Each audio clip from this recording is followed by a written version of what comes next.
দশরথ রাজা ছিলেন অজয় রাজার বেটা।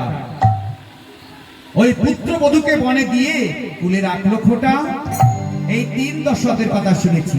এবার বলো তো কোন দশরথের পুত্র তোমরা? রাম। শোনো শিশু, এই যাদের দাদা নাম করলে না, তারা কিন্তু কেউ আমার পিতা নয়।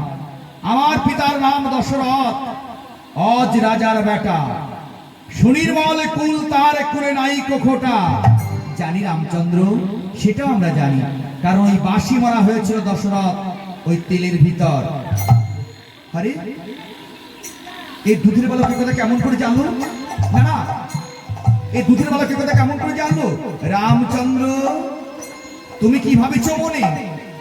এই সকল কথা জেনেছি আমরা কোথায় তাই ভাবছো তো? এই সকল কথা জেনেছি আমরা এই বাল্মীকির স্থানে। সকলে তোমাকে বলে দয়াল নারায়ণ। তা কোনখানে দয়াল নাম করেছ ধারণ? গর্ভবতী সীতা যখন ছিলেন পঞ্চমা,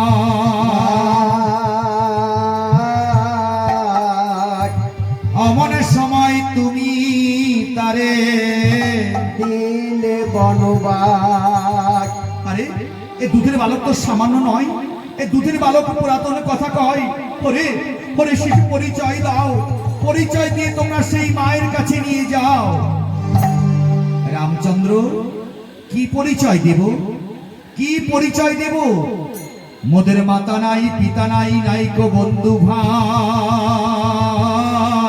ললাটে লিখেছে বিধি, মোরা ভিক্ষা মেনে খাই। শোনো রামচন্দ্র, শত্রু ভয়ে তোমার সাথে হইবে মহরণ।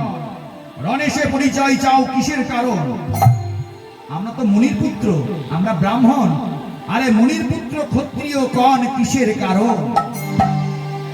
আমরা তো পাবক শিখা, তুমি তুলা রাশি। এখনই পুড়িয়ে